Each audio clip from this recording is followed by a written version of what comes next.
শুভ সন্ধ্যা, আপনাদের সাথেই আছি নুজাত সাও। প্রিয় দর্শক শ্রোতা, পৌষের এই সন্ধ্যায় সবাইকে আমন্ত্রণ জানাচ্ছি শুভ সন্ধ্যার আজকের আয়োজনে। আজ শুভ সন্ধ্যা থাকছে চলতে থাকা প্রদর্শনী হাত বাড়িয়ে দাও, এনটিভি হাইলাইটস এবং মডেল ও অভিনেতা কাজী আসিফ রহমানের সঙ্গে আলাপচারিতা। প্রথমেই চলতে থাকা প্রদর্শনী।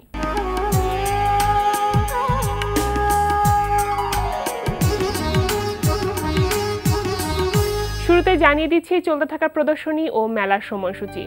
মোহাম্মদপুর কলাকেন্দ্রে অনুষ্ঠিত হচ্ছে মার্কারি ফলিং শিরোনামে মুস্তফা জামানের একক চিত্রকলা প্রদর্শনী। প্রদর্শনী চলবে 4 জানুয়ারি পর্যন্ত। রাজধানীর আগারগাঁওয়ের স্থপতি ইনস্টিটিউটের আইবিএস সেন্টারে প্রদর্শিত হচ্ছে ভাস্কর হামিদুজ্জামান খানের ভাস্কর্য প্রদর্শনী। দুপুর 12টা থেকে সন্ধ্যা 6টা এই সময় প্রদর্শনী চলবে 7 জানুয়ারি পর্যন্ত। রাজধানীর শেরেবাংলা নগরে অনুষ্ঠিত হচ্ছে মাসব্যাপী ঢাকা আন্তর্জাতিক বাণিজ্য মেলা 2017। বাণিজ্য মন্ত্রণালয় এবং রপ্তানি উন্নয়ন ব্যুরোর যৌথভাবে আয়োজিত বাণিজ্য মেলা প্রতিদিন সকাল 10টা থেকে রাত 10টা পর্যন্ত খোলা থাকছে। ঢাকা আন্তর্জাতিক বাণিজ্য মেলা চলবে 31 জানুয়ারি পর্যন্ত। শুভ সন্ধ্যার এবারের আয়োজন হাত বাড়িয়ে দাও।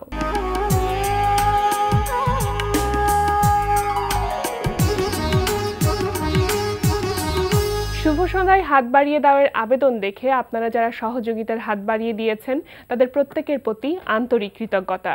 এবার জানিয়ে দিচ্ছি আমাদের কাছে পাঠানো একটি মানবিক সাহায্যের আবেদন। খুলনার রূপসা থানার নিকলাপুর গ্রামের মোহাম্মদ মিজান সর্দারের 7 বছরের মেয়ে মিতুর হাটে ছিদ্র ধরা পড়েছে। শিশু মিতু দীর্ঘদিন ধরে হাসপাতালে চিকিৎসাধীন। বিশেষজ্ঞ চিকিৎসকদের মতে মিতুকে সুস্থ করে তুলতে হলে দ্রুত চিকিৎসা করা প্রয়োজন। মেয়ের চিকিৎসা করাতে গিয়ে মিতুর বাবা ভ্যান চালক মোহাম্মদ মিজান সর্দার নিঃস্ব প্রায়। চিকিৎসার জন্য আরও প্রায় 2.5 লক্ষ টাকা প্রয়োজন, কিন্তু এত টাকা চিকিৎসা ব্যয় তার পক্ষে বহন করা সম্ভব নয় বিধায় তিনি দেশের সকল হৃদয়বান মানুষদের কাছে আর্থিক সহায়তা চেয়েছেন। শিশু মিতুকে বাঁচাতে এগিয়ে আসুন, সাহায্যের হাত বাড়িয়ে দিন। সাহায্য পাঠানোর ঠিকানা সেলিনা বেগম, সঞ্চয় হিসাব নম্বর 020000526187, অগ্রণী ব্যাংক, রূপসা শাখা, খুলনা। মোবাইল ফোন নম্বর 017298863734। এবার এনটিভি হাইলাইটস।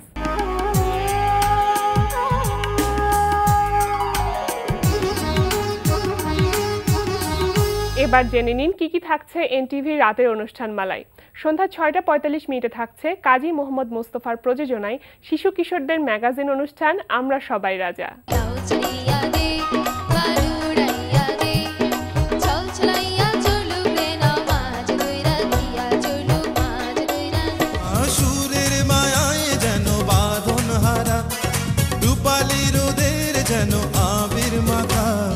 বাজে বাজে বাজে ঢোল বাজে বাংলাদেশি ঢোল, সবুজ শ্যামলে ভরা ছায়া ঘেরা বাংলা মায়ের কোল। রাত 8:20 দেখবেন আবু রায়হান জুয়েলের পরিচালনায় রান্না বিষয়ক অনুষ্ঠান টুডেস কিচেন।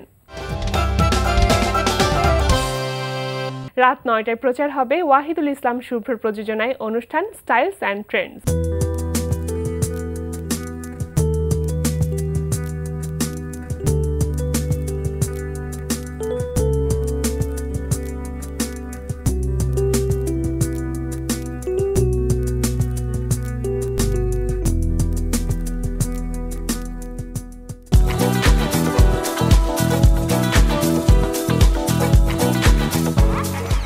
রাত 9:40 প্রচার হবে গোলাম সোহরাব দোদুলের পরিচালনায় ধারাবাহিক নাটক সংসার।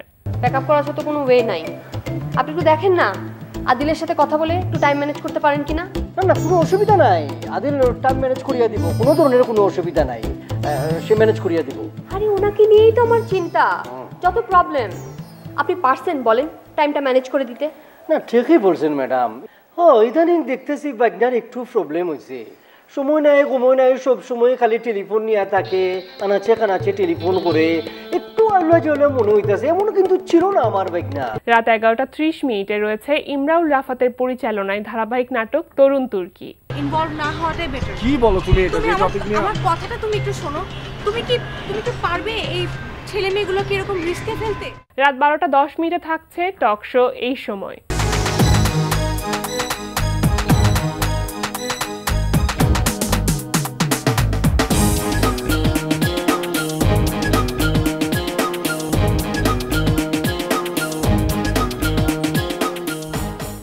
ছিল এনটিভি রাতে অনুষ্ঠানমালার সময়সূচি।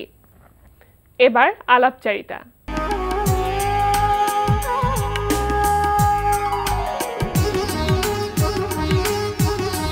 প্রিয় দর্শক, আমাদের আজকের অতিথি এ প্রজন্মের মডেল ও অভিনেতা কাজী আসিফ রহমান। চলুন কথা বলি তার সঙ্গে। শুভ সন্ধ্যা। শুভ সন্ধ্যা। এবং একই সাথে জানাচ্ছি ইংরেজি নতুন বছরের শুভেচ্ছা। আপনাকেও শুভেচ্ছা। তো যেহেতু 2016 থেকে 2017তে আমরা ইতিমধ্যে চলে এসেছি, 2016 মানে আপনার একজন অভিনেতা বা মডেল হিসেবে কতটুকু আসলে সফল ছিল বছরটি? আমার মনে হয় খুব ভালোই ছিল, বছরটা বেশ ভালো কেটেছে, ব্যস্ততা ছিল অনেক, কাজের বেশ প্রশংসা কুড়িয়েছি। আমার একটা ফিল্ম রিলিজ হয়েছে ঘাসফুল নামে। আচ্ছা। তো ওইটা থেকে বেশ প্রশংসা পেয়েছি, বেশ কয়েকটা ফেস্টিভ্যালে গিয়েছিল ফিল্মটা, ওখানে নমিনেশন পেয়েছে, দাদা সাহেব ফালকেতে একটা অ্যাওয়ার্ডও পেয়েছে। সো সেদিক থেকে আমার মনে হয় বছরটা বেশ ভালোই ছিল। আচ্ছা, এই ঘাসফুলের প্রসঙ্গে আমি আবার আসবো পরে, কিন্তু এখন একটু জানতে চাই 31st নাইটটা কিভাবে সেলিব্রেট করা হলো? আমি আসলে ফ্যামিলি ওরিয়েন্টেড মানুষ, তো পরিবারের সাথেই ছাদে ছোট করে আয়োজন করেছিলাম, বারবিকিউ এসব নিয়ে কেটেছে। বাহ, চমৎকার। তো মিডিয়ার সাথে রিলেশনটা কি একটু কম রাখা হয় নাকি পরিবারকে বেশি সময় দেওয়া হয়? না, সেরকম কিছু না, আমি দুদিকে ব্যালেন্স করার চেষ্টা করি। বাট যেহেতু আমি একটু পরিবার কেন্দ্রিক, মনে হয় যে ফ্যামিলিকে আগে প্রায়োরিটি দেওয়া হয়। বাট মিডিয়াটাও আমার প্রফেশন, সো সেই জায়গা থেকে প্রায়োরিটি জায়গাটা কোনোভাবেই কম না। বাহ, চমৎকার।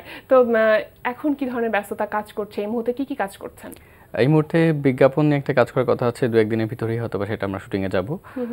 যেহেতু এখনো যাইনি, সেজন্য আমি প্রোডাক্টের নামটা বলতে পারছি না। অবশ্যই, সেটা আমরা শুনতেও চাই না। আর এই তো ফিল্ম নিয়ে একটা কাজ চলছে, ওটার প্রায় 50% কাজ শেষ। তো সামনে আমরা খুব শীঘ্রই ওটার 50% কাজ, অনেকগুলি কাজ আছে বা চলছে এখন এই মুহূর্তে। জি। নাটকে কি ধরনের ব্যস্ত সময় পার করা হচ্ছে, কোন কোন নাটকে কাজ করা হচ্ছে? আমি একটা দীর্ঘ ধারাবাহিকে কাজ করছি, ওটার নাম দামিনী, কিন্তু সেটা এখনো কাজ শেষ হয়নি। সো মানে সবকিছু চলমান, আসলে এটা ইনশাল্লাহ দর্শকরা অবশ্যই দেখতে পাবেন। আর ফিল্মে যেহেতু বেশি সময় দেওয়া হচ্ছে, ওটা স্ক্রিপ্টিং, ওটা প্র্যাকটিসে আছি। ওটা খুব একটা কমার্শিয়াল কোনো ফিল্ম না, আমি ফিল্মগুলো করি একটু গল্প নির্ভর, কাহিনী নির্ভর ফিল্মগুলো করার চেষ্টা করি। তো সেক্ষেত্রে ওই ফিল্মটার যে ক্যারেক্টারটা আছে ওটা অ্যাডাপ্ট করার জন্য আমাকে ঢাকার বাইরে থাকতে হচ্ছে, কারণ এটা একটা গ্রামের ছেলের ক্যারেক্টার, কিন্তু সে স্বশিক্ষায় শিক্ষিত। তো সেরকম ওই ক্যারেক্টারটাকে ধরার জন্য একটু কাজ করতে হচ্ছে। আচ্ছা, তো ধারাবাহিকে কাজ করতে বেশি স্বাচ্ছন্দ্য বোধ করেন নাকি একক নাটক যেগুলো যায় সেগুলোতে কাজ করতেও ভালো লাগে? কোনটার প্রতি আগ্রহটা বেশি বা আকর্ষণটা বেশি কাজ করে? আসলে অভিনয়ের প্রতি আকর্ষণটা বেশি কাজ করে, সেটা একক হোক, ধারাবাহিক হোক অথবা ফিল্ম হোক, যেখানে অভিনয়ের সুযোগটা থাকবে, ব্যাপ্তিটা থাকবে, যে একটা ক্যারেক্টার যেটাকে আমি ফুটিয়ে তুলতে পারবো, বাট ওই ক্যারেক্টারটার অনেক ভ্যারিয়েশনস আছে, তো মনে হয় ওইদিকে আকর্ষণটা বেশি। সেটা ফিল্ম হতে পারে, বিজ্ঞাপন ক্ষেত্রেও কিন্তু আমি বলবো যে একটা অভিনয় করা অনেক কঠিন, কারণ খুব প্রিসাইজ টাইমের ভিতর, 30 সেকেন্ডের ভিতর আপনাকে কম সময়ের মধ্যে নিজেকে সেই অভিনয়টা ফুটিয়ে তুলতে হয়। আচ্ছা, তো এই যে চরিত্রের কথা বারবার বলছিলেন, এখন পর্যন্ত উল্লেখযোগ্য কোন কোন চরিত্র যেগুলো আপনার খুব ভালো লেগেছে? আমি বলবো আমার যে ফিল্মটা আছে ঘাসফুল, ওইটাতে আমি বেশ আমি কিন্তু ওটা ইতিমধ্যে দর্শকরা দেখেছেন, এখন বলতে বাধা নেই যে আমি দুটো ক্যারেক্টার প্লে করেছি তো সাইমালটেনিয়াসলি। তো সেক্ষেত্রে আমার মনে হয় যে ওইটা বেশ আমার জন্য কঠিন ছিল, বাট যেহেতু আমি করে দেখিয়েছি, আমার কাছে মনে হচ্ছে যে ডেফিনেটলি ওটা আমার জন্য one of the best performances. আচ্ছা, তো এই ঘাসফুল আসলে কাদের সাথে কাজ করার সৌভাগ্য হয়েছিল? ডিরেক্টর ছিলেন আকরাম খান, আমার সহশিল্পী ছিলেন নাইলা আজাদ নূপুর, মানুষ বন্দ্যোপাধ্যায়, শায়লা সাবিনা আমার একজন মেয়ে ছিলেন, তিনি আমার নায়িকা হিসেবে কাজ করেছেন। ফিল্মটা ছিল টোটালি একটা গল্প নির্ভর, মা আর ছেলের সম্পর্ক নিয়ে বিষয়টা ছিল। তো গল্পের বিষয়টা যখন আসলো, আমি একটু শুনতে চাইবো যে গল্পটা কেমন বা প্রেক্ষাপটটা কি ধরনের? প্রেক্ষাপট থাকে, আমার ক্যারেক্টার নাম থাকে তৌকির, আমার মা থাকেন নাইলা আজাদ নূপুর, বাবা থাকেন মানুষ বন্দ্যোপাধ্যায়। আসলে ফিল্মের শুরুতেই দেখা যায় যে ছেলেটা একটু মানসিকভাবে বিপর্যস্ত, কিন্তু এই একই ছেলেটাই ফিল্মের সেকেন্ড হাফে গিয়ে দেখা যায় যে সে খুবই প্রাণচঞ্চল একটা ছেলে, ফুটবল খেলে বেড়াচ্ছে, ফুটবল টিমের ক্যাপ্টেন, সে একটা মফস্বল শহরের, সে অনেক জনপ্রিয় একটা ছেলে, পড়াশোনায় বলেন, সব দিক থেকে বলেন, একজন খুবই জনপ্রিয় একটা ছেলে। কিন্তু সেই ছেলেটা আসলে মারা যায়। তো সেই ছেলেটার আসলে এক ধরনের পুনর্জন্ম বলতে পারেন, এই মায়ের কাছে না, এটা আসলে যার মৃত্যু হয় তারই ছেলে, কিন্তু এটা আসলে রিভিল হয় গল্পের একদম শেষে গিয়ে। কিন্তু যেই মাটি সন্তানকে হারিয়ে তার বেদনা মানে ধরে রাখতে পারে না, সে তার যে ছেলে তাকে তার নিজের ছেলের মতো করে বড় করে, এবং তার যে নিজের মা, ছেলেটির মা, তাকে একরকমভাবে পাশ কাটিয়ে তাকে নিয়ে নেওয়ার চেষ্টা করে। এই যে মা আর ছেলের একটা ব্যাপার, যে নিজের সন্তানকে হারিয়ে ছেলেটাকে নিজেকে আপন করে নেওয়া, এইটাই গল্পের মাধ্যমে ফুটে উঠছে। তবে ডিরেক্টর আকরাম খান ওই গল্পটা বলছেন ইন বিটুইন লাইন্স, মানে সবকিছু ব্যক্ত করেননি। তো ফিল্মটা দেখতে গেলে আমার মনে হয় দর্শকদের বেশ ধৈর্য নিয়ে দেখতে হবে। অবশ্যই দর্শক সেটা দেখবে, আর বিশেষ করে যারা আপনাকে পছন্দ করে তারা তো অবশ্যই দেখবে। তো এবার আসি যে এই গল্পটার সাথে বা এই চরিত্রের সাথে বা যদি বলি এই সিনেমাটার সাথে আপনার ইনভলভ হওয়ার ঘটনাটা বা গল্পটা কেমন ছিল, শুরুর গল্পটা? আচ্ছা, এই ফিল্মটা ইমপ্রেস টেলিফিল্ম প্রডিউস করেছে, তো ওনারাই আমার সাথে যোগাযোগ করেছিলেন ক্যারেক্টারটার ব্যাপারে। বেশ কয়েকবার আমরা স্ক্রিন টেস্ট দিয়েছি, প্র্যাকটিস করেছি, আমরা স্ক্রিপ্টিং ওখানে রিড করতেছি, স্ক্রিপ্ট রিডিং হয়েছে। সেগুলো করার পর তারা মনে করেছেন যে আমার জন্য অ্যাপ্রোপ্রিয়েট হয় ক্যারেক্টারটা, তখন আমাকে ডেকেছে। আচ্ছা, লোকেশন কোথায় কোথায় ছিল এই ছবিটার? ফিল্মটার পুরোটাই শুটিং হয়েছে কুষ্টিয়াতে, আমরা প্রায় ওখানে 40 দিনের মতো ছিলাম। আর অল্প কিছু সংখ্যক হয়েছে আমাদের ঢাকার রেল স্টেশনগুলোতে এবং হচ্ছে গিয়ে ঢাকার মিরপুরে একটা বাসাতে। আচ্ছা, মানে কুষ্টিয়াতে শুটিং হওয়া এটা একটু আনইউজুয়াল লাগছে, কারণটা কি জানতে পারি? কি কারণ? হ্যাঁ, অবশ্যই। এটা 1990 সালের প্রেক্ষাপটে একটা গল্প, একদমই এটা একটা বাস্তব গল্প থেকে আসলে নেওয়া হয়েছে। তো প্রেক্ষাপটটা যেহেতু 1990, আমরা সেই ধরনের স্ট্রাকচার বা সেই ধরনের বিল্ডিং, বাড়িঘর আমরা কোনো কিছুই ঢাকা শহরে পাচ্ছিলাম না। কুষ্টিয়াতে অনেক খুঁজে পেতে একটা জায়গা পাওয়া গেছে, সেখানেই আসলে আমরা শুটিংটা করেছি। আচ্ছা, তো এই ছবিটার জন্য অনেক অনেক শুভকামনা। এবার আসি যে ছবিটার গল্প আপনি বলছিলেন যে এখন কাজ চলছে, সেটার কি অবস্থা, সেটা কতদূর কাজ হয়েছে বা কি অবস্থা আছে এখন সেটা? ওই ফিল্মটার অলমোস্ট 50 to 60% কাজ শেষ হয়ে গিয়েছে। ওইটার ডিরেক্টর নাম সাইদ রাসেল, আমাদের সহশিল্পী হিসেবে আছেন নাদিয়া এবং আমি আছি। এটাও খুব ইন্টারেস্টিং একটা গল্পের। আমি ছোট করে বলতে পারি যে একটা ছেলে, সে মফস্বল শহরে থাকে, কিন্তু তার স্বপ্ন থাকে যে সে অনেক বড় হবে। তার বাবা মা নেই, তার বড় ভাই আছে, ভাবি আছে। তো বড় ভাইকে সে দেখে যে মফস্বলের তার ভালো দোকান আছে বা জায়গা জমি আছে, কিন্তু এক ধরনের কোনো অ্যাচিভমেন্ট নেই। আচ্ছা, ছেলেটা যেহেতু সে মোটামুটি শিক্ষিত, সে এইচএসসি পাস করে, কিন্তু এরপর আর পড়ালেখা করেনি। কিন্তু তার একটা স্বপ্ন থাকে সে বড় হবে, কোন বড় মাপে মানুষ হয়ে দেখাবে। তার বন্ধু বান্ধবের তো কিছু দু একজন মানুষ বিদেশ ফেরত থাকে, মালয়েশিয়া থেকে তারা ফেরত থাকে এবং তাদের বেশ দাপট থাকে গ্রামে। তো তখন তার ইচ্ছা হয় যে তারও এক ধরনের ইনফ্লুয়েন্স থাকবে মানুষের ভিতর। তার ইচ্ছা হয় যে সে মালয়েশিয়া যাবে, সেটা ওয়ার্ক ভিসায় হোক আর যেভাবেই হোক। এই যে তার যাত্রা, এই যাত্রা মালয়েশিয়া যাওয়া এবং সেখানে গিয়ে তার পরিণতি, এই ব্যাপারগুলি আসলে ফিল্মের ভিতর ফুটে উঠেছে। ফিল্মটার নাম হচ্ছে ঠিকানা। আচ্ছা, কো আর্টিস্ট হিসেবে কাদেরকে পেয়েছেন, কারা ছিল আপনার বিপরীতে, কে কাজ করেছে? আমার বিপরীতে নাদিয়া নামে একটা মেয়ে কাজ করেছে, বাট স্পেসিফিকলি বলা যাবে না সে নায়িকা চরিত্রে, কারণ গল্পটা আসলে ছেলেটাকে ঘিরে, সে কিভাবে তার চরিত্র হিসেবে আছে এখানে। এক্স্যাক্টলি, জি। আচ্ছা, এবার আমি একটু বিজ্ঞাপনের প্রসঙ্গে আসতে চাই যে এখন কোন কোন বিজ্ঞাপন, আমরা তো প্রাণ অ্যাটমের যে বিজ্ঞাপনটা চাপার জোর বাড়াও সেটা তো দেখছি, এছাড়া কি কি বিজ্ঞাপন যাচ্ছে? এই মুহূর্তে মনে হয় আরএফএল সোফার একটা বিজ্ঞাপন যাচ্ছে, বাট আমার যেহেতু টিভি দেখা হয় কম, আমি বেশ কিছু বিজ্ঞাপন করা ছিল, আমার মনে হয় যাচ্ছে বেশ কয়েকটা। আর প্রাণেরই একটা কাজ এই সামনেই করছি। আপনি শুরুতেই বলছিলেন এটার কাজ করা হচ্ছে। জি জি জি, তো হোপফুলি দর্শকরা আবার নতুন একটা দেখতে পাবে।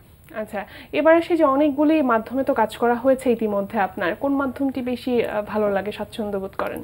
এটা আমাকে অনেকে জিজ্ঞেস করেন, কিন্তু আসলে আমি স্পেসিফিক করে বলতে পারবো না যে এই মাধ্যমটা, বিজ্ঞাপন অথবা নাটক অথবা চলচ্চিত্র আমার সবচেয়ে প্রিয়। কারণ তিনটার ধারা তিন রকমের। বিজ্ঞাপনে আমার খুব প্রিসাইজলি 30 সেকেন্ডের ভিতরে এক্সপ্রেশন চেঞ্জ করে দিতে হচ্ছে, নাটকে আমি আর একটু ব্যাপ্তি পাচ্ছি। ফিল্মে যেটা হচ্ছে, আমার ফিল্মের ল্যাঙ্গুয়েজ বা ফিল্মের অ্যাক্টিংয়ের যে ল্যাঙ্গুয়েজটা, ধরনটা টোটালি ডিফারেন্ট। কারণ আপনার যখন একটা দর্শক দেখছে ফিল্ম, সেটা 11 মিটার বড় একটা স্ক্রিনে দেখছে, সো আপনার ছোট্ট করে যদি আপনার মাথায় একটা মাছিও বসে, সেটা কিন্তু অনেক বড় দেখা যাচ্ছে। সো এখানে ফিল্মের অ্যাক্টিংয়ের ল্যাঙ্গুয়েজটাই চেঞ্জ হয়ে যায়। তো আমার কাছে তিনটা ডিফারেন্ট মাধ্যমে আমাকে তিন ধরনের প্রেজেন্টেশন করতে হয় এবং তিনটাই এক্সপেরিমেন্টাল।